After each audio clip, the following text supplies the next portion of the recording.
بسم اللہ الرحمن الرحیم۔ السلام علیکم احباب، میں ہوں اسامہ جمشید۔ عدم قدا کے فورم سے آپ کو خوش آمدید کہتے ہیں۔ آج ہمارے مہمان ہیں میرے استاد جناب ڈاکٹر باقر وسیم قاضی صاحب۔ آج ہم گفتگو کریں گے ادب اور سیاست کے موضوع پر۔ تو یہ سارا تمہید اور سوالات وغیرہ جوابات وغیرہ سارے ان کی خدمت میں پیش کرتے ہیں کہ ان کے سامنے اس طرح بولنے کی اس طرح جسارت نہیں ہو رہی۔ ڈاکٹر صاحب، آپ کو ہم خوش آمدید کہتے ہیں، آپ کا شکریہ ادا کرتے ہیں۔ ایک بات بتاتے چلیں کہ ہم عدم قدا کے جو بانیوں میں سے ڈاکٹر صاحب ہیں، اور ڈاکٹر صاحب یہاں ڈاکٹر صاحب یہ اپنا آپ خود ہی بتائیں۔ بسم اللہ الرحمن الرحیم۔ جی میں اس میں جو عدم قدا کے روح رواں تو جناب اسامہ جمشید صاحب ہیں، لیکن میں اس میں ٹیم میں شامل ہوں جنہوں نے یہ ادارہ جو ہے اس کی بنیاد رکھی تھی۔ تو ہم ان کے ویل وشر ہیں اور خیر خواہ ہیں کہ اللہ تعالیٰ انہوں نے بڑی کامیابی اور کامرانی سے یہ ادب کی شمع جو ہے وہ روشن کی۔ وہ ایک عہدہ بھی آپ کو اس حوالے سے جو میرا عہدہ جو ہے اس میں یہ بطور خاص میرے عہدے کا تذکرہ کرنا چاہتے ہیں تو میں بتا دیتا ہوں۔ اچھا، وہ بات یہ ہے کہ عدم قدا کے جتنے عہدے ہیں یہ عہدے وہی ہیں جو میخانے میں ہوتے ہیں۔ کوئی ساقی ہے، کوئی رند ہے، ساقی فقیر تو خادم، ٹھیک ہے، اور کوئی میں جو ہے وہ اس میں میرا عہدہ جو ہے وہ پیر مغاں کا ہے۔ جی مرحبا، ٹھیک ہے، مرحبا۔ تو اچھا، تو دوستو احباب، اپنی آج کے موضوع کی طرف آتے ہیں۔ ڈاکٹر صاحب، ادب کیا ہے، اس کی وضاحت کریں۔ خاص طور پر آپ ناظرین آپ کو بتانا بھول گئے، ڈاکٹر صاحب کی کئی تصانیف ہیں، کئی پی ایچ ڈی لیول پر، ایم ایس لیول پر آپ نگرانی کر رہے ہیں طلباء کی۔ اردو ان کے جو تھیسز ہیں ان پہ مقالہ جات پر آپ نے پی ایچ ڈی اردو میں کی، اور ایک ساری عمر آپ نے تدریس سے وابستہ رہے۔ آپ شاعر ہیں اور مزاحمتی شاعری کی آپ نے، وہ شاعری کی جو شاعری عوام الناس کو فائدہ دیتی ہے۔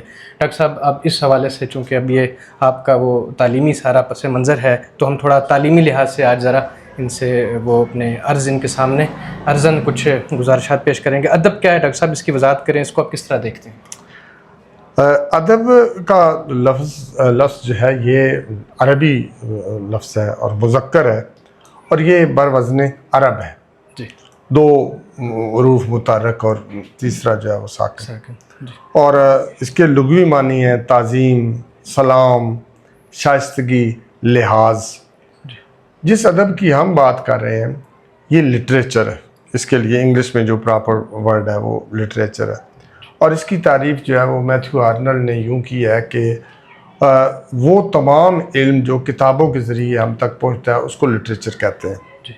اگرچہ اس تعریف پہ بہت زیادہ اعتراضات بھی ہوئے اور کہا گیا ہے کہ یہ پوری نہیں اترتی سارے ادب پر، کیونکہ بہت ساری چیزیں سینہ گزٹ کے ذریعے بھی جو ہم تک پہنچتی ہیں وہ بھی ادب ہوتا ہے، جس طرح لوگ کہانیاں ہیں، لوگ دانش وغیرہ۔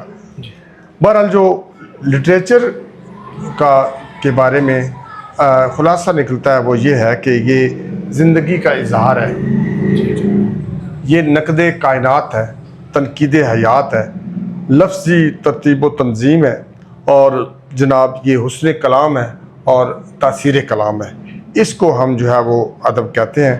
ادب کے بارے میں ایک جو ہے وہ بڑا اچھا عالی کا ایک شعر بھی ہے کہ ادب ان سے سیکھا صفا ہانیوں نے، ادب ان سے سیکھا صفا ہانیوں نے، اور کہا بڑھ کے لبیک یزدانیوں نے۔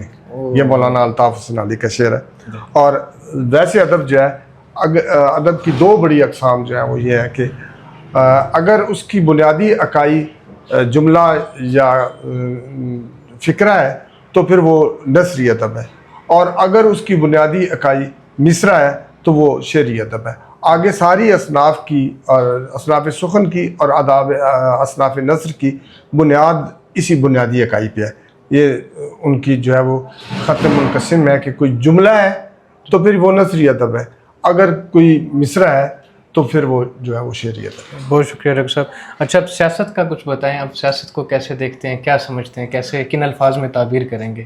سیاست جو ہے وہ عدم مذکر ہے، اور سیاست جو ہے وہ مؤنث ہے۔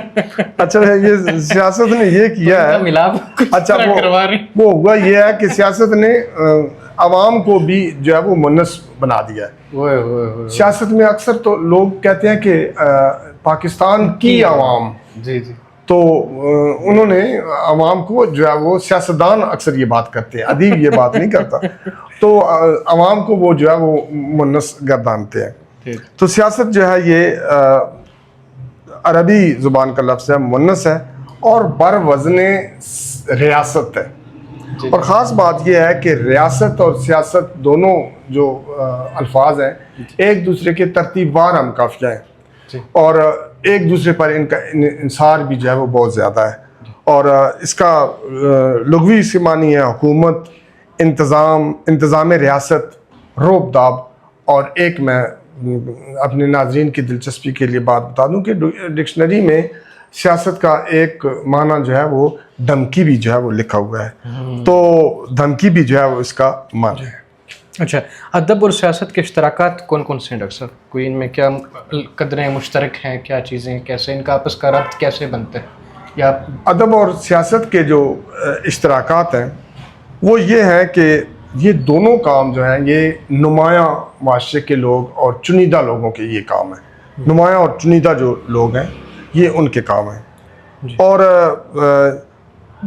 دونوں میدانوں میں لوگ جو ہے وہ مزید نمایاں ہونے کے لیے کاوش اور محنت کرتے رہتے ہیں. ادیب بھی جو ہے وہ مطلب ہے اپنے اظہار کے لیے محنت کرتا رہتا ہے, اور سیاستدان بھی جو ہے وہ اپنے عہدے کے لیے, الیکشن جیتنے کے لیے, حکومت کا حصہ بننے کے لیے جو ہے وہ محنت کرتا ہے. اچھا, ان دونوں کے افتراقات ان میں فرق کیا ہے؟ اشتراکات میں ابھی دو باتیں جو ہے وہ رہتی ہیں. جی, پہلی بات تو یہ ہے کہ اشتراک ادب والے اور سیاست والے دونوں معاشرے میں مرکز نگاہ ہوتے ہیں, پرامیننٹ لوگ ہوتے ہیں اور مرکز نگاہ ہوتے ہیں. اور دونوں میدانوں کے اندر جو شخصی اور ذہنی خوبیاں رکھنے والے لوگ ہیں وہ کامیاب اور کامران ہوتے ہیں. جی جی. اچھا, ان کے اشتراکات ڈاکٹر صاحب دونوں ان تمام اشتراکات کے باوجود جو ادب اور سیاست کے اندر ہیں ان میں فرق بھی ہے, افتراقات بھی جو ہیں وہ موجود ہیں. سیاست کا جو دار و مدار ہے وہ دولت پر ہے, خاندان پر ہے, اور عہدے پر ہے, اثر و رسوخ پر ہے, اور یا پھر کہیں کہیں سیاست میں بہت عام بندے جو ہیں وہ بہت کٹھن محنت کر کے جو ہے وہ کامیاب ہوئے ہیں. ورنہ پاکستان میں تو یہی ہے کہ جو بڑے خاندان ہیں یہ انہی کے پاس رہتی ہے. ادب جو ہے اس کا دار و مدار جو ہے وہ تعلیم پر ہے, تعلیم پر ہے اور تخلیقی صلاحیت کے اوپر ہے. جس میں تخلیقی صلاحیت ہوگی, جس دیے میں جان ہوگی وہ دیا رہ جائے گا, یہاں یہ معاملہ ہے. اور پھر مزاج پر ہے, اور پھر جو ہے وہ مطالعے پر ہے, اور پھر جو ہے وہ غور و فکر پر ہے. تو دونوں کا دار و مدار جو ہے وہ مختلف, ان کے جو اجزائے ترکیبی ہیں وہ مختلف ہیں. جی جی. اچھا ڈاکٹر صاحب, یہ سیاست میں ادب کس حد تک کار فرما ہے؟ سیاست میں ادب جو ہے وہ میرے خیال میں اس کی جو ہے وہ میرے خیال میں 4 جہات بنتی ہیں. پہلی جہت تو یہ ہے کہ لوگ ادبی جلسوں کے اندر شاعری کرتے ہیں, نظمیں پڑھتے ہیں. اس سلسلے میں استاد دامن کی مثال دی جا رہی ہے, دی جا سکتی ہے. حبیب جالب کی مثال جو ہے وہ دی جا سکتی ہے.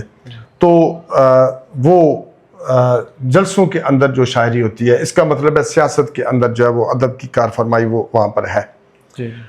دوسری اس کی جہت یہ بنتی ہے کہ ایوان کے اندر جو شعر و شاعری ہوتی ہے, اس پہ ایک کتاب بھی میں بتانا چاہتا ہوں کہ پنجاب اسمبلی میں شعر و شاعری, یہ ارشد اویسی صاحب کی ایک کتاب ہے کہ پنجاب اسمبلی کے اندر چونکہ وہ ریکارڈ ہو رہی ہوتی ہے ساری چیزیں, اور جتنے لوگوں نے شعر پڑھے ہیں انہوں نے اس کو ایک کتاب کی شکل دے دی. یہ بڑی انفارمیٹیو ہے.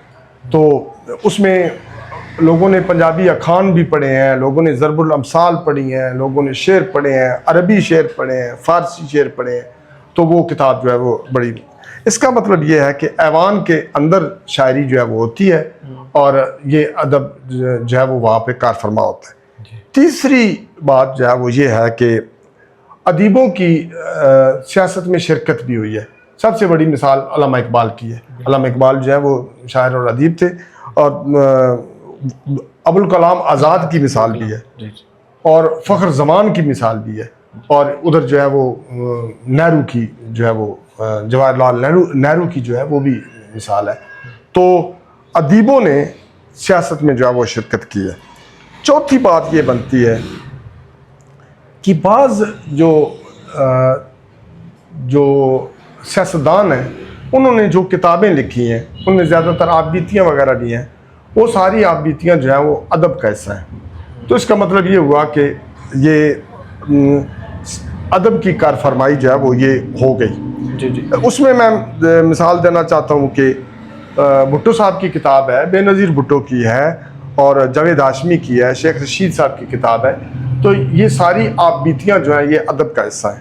اس کا مطلب یہ ہوا کہ سیاست میں ادب کی کار فرمائی کے عناصر موجود ہیں۔ جی جی اچھا ڈاکٹر صاحب، آپ ادب میں بتائیں کہ سیاست کس طرح کار فرما ہے، کس حد تک کار فرما ہے ادب میں، یعنی کہ سیاست ادب میں سیاست کا منظر اتفاق کی بات ہے کیا چار پانچ دن پہلے ہم دیکھ چکے ہیں کہ راولپنڈی میں یہ حلقہ ارباب ذوق کی جو ہے وہ الیکشن ہوئے ہیں، اور اس کا تنظیمیں جو بنتی ہیں، ان تنظیموں کا جب چناؤ ہوتا ہے تو ظاہر ہے اس میں سیاست ہوتی ہے۔ اسی طرح ووٹوں کو جا کر جو ہے وہ کہا جاتا ہے اور گروہ بندی کی جاتی ہے۔ ٹھیک ہے جی۔ اچھا، ایک تو یہ بات سیاسی جو ہے وہ طور پر ایک گروہ بندیاں، جس طرح سیاسی گروہ بندیاں ہوتی ہیں اس طرح ادب کے اندر بھی گروہ بندیاں ہوتی ہیں۔ جی وہ ان کی بنیاد علاقائیت بھی ہو سکتی ہے کہ علاقے کی بنیاد پر، اور نظریات بھی ہو سکتے ہیں، ہم آہنگی بھی ہو سکتی ہے، اور اختلافات بھی ہو سکتے ہیں، کوئی زبان بھی ہو سکتی ہے، اور کوئی دبستان بھی ہو سکتا ہے۔ ہمارے ہاں تو جو ہے وہ کوئی آپ یہ کہہ لیں کہ کوئی جریدہ بھی ہو سکتا ہے۔ مثال کے طور پر یہ بھی ہم نے دیکھا ہے کہ فلاں اوراق کے گروہ سے ہے اور فلاں جو ہے وہ فنون کے گروہ سے ہے۔ تو ایک جریدے کی بنیاد پر بھی ایک گروہ، دو گروہ بندیاں جو ہے وہ بنی، اور اس میں یہ بھی تھا کہ فلاں انشائیہ لکھنے والے لوگ ہیں اور فلاں افسانہ لکھنے والے گروہ، کوئی تھوڑا سا وہ بھی عمل دخل ہوتا ہے۔ تو گروہ بندیاں بہرحال جو ہے وہ موجود ہیں۔ ایک میں اس میں بات یہ کرنا چاہتا ہوں کہ ادب میں جو سیاست کے، ادب کے اندر جو سیاست کی کار فرمائی ہے، یہ مفید ہے یا غیر مفید ہے، اس کے بارے میں ایک میں بات کرنا چاہتا ہوں۔ میں یہ کہتا ہوں کہ معیاری ادب کے تخلیق میں اس کے اندر جو سیاست ہے اس کا اتنا زیادہ دخل کوئی نہیں ہے۔ ہم یہ نہیں کہہ سکتے کہ جو بڑے شاعر اور ادیب پیدا ہوئے ہیں وہ کسی بڑے گروہ سے تعلق رکھتے تھے، اپنا شاعروں کے کسی بڑے گروہ سے تھے اس لیے وہ بالادست ہیں۔ اچھا، تو معیاری ادب میں اس کا سیاست کا اتنا زیادہ کردار نہیں ہے۔ ادب کے معیار میں کردار نہیں ہے، مقدار میں کردار ہے، فروغ میں کردار ضرور ہے۔ اس گروپ نے مشاعرہ کرایا تو کل وہ بھی مشاعرہ کرائیں گے، اس کی 4 کتابیں آئی ہیں تو کل 5 کتابیں ان کی بھی آئیں گی۔ انہوں نے ایک ادبی تقریب منعقد کیا اور ایک، تو بہرحال کسی نہ کسی طرح یہ مفید ہے۔ جی، یعنی کہ اس کا یہ پہلو جو ہے یہ مفید ہے، ادب کو یعنی کہ فائدہ دے رہا ہے اس کو۔ جی جی جی۔ اچھا ڈاکٹر صاحب، ادب اور سیاست میں بالاتری، بالادستی کس کو حاصل ہے؟ ایک بالاتری ہے اور ایک بالادستی ہے۔ ان دو لفظوں میں ساری کہانی، جو سارا جواب جو ہے وہ موجود ہے۔ جی، بالاتری ادب کو حاصل ہے اور بالادستی سیاست کو حاصل ہے۔ لفظ خود بتا رہا ہے لفظ۔ اچھا، ایک بات یاد رکھیں کہ جو تخلیق ہے وہ ہمیشہ بالاتر ہوتی ہے، تخلیق بالاتر ہوتی ہے، مگر یہاں المیہ یہ ہے، میں اس پہ جو ہے وہ یہ کہوں گا کہ عالمی ادبی کانفرنس ہو رہی ہوتی ہے اور اس کی صدارت ایک سیاستدان کر رہا ہوتا ہے۔ سائیکلک پروسیس دیکھنا، عالمی ادبی کانفرنس ہے، اس کی صدارت فرما رہے ہیں ایک سیاستدان جن کی تقریر لکھی ہے ایک ادیب نے، اور وہ ادیبوں کو ہدایات دے رہے ہیں کہ آپ نے ایسا ادب تخلیق کرنا ہے۔ ناظرین، یہ آپ نے اچھا انجوائے کیا۔ اچھا، نقطہ جو محور ہمارا تو پہنچ گیا۔ ایک اور بات یہ کہ جو سیاست ہے نا، جی، وہ سارے اس طرح کی بالادستی حاصل کرتی ہے کہ سارے اداروں کی کنجی بردار بن جاتی ہے،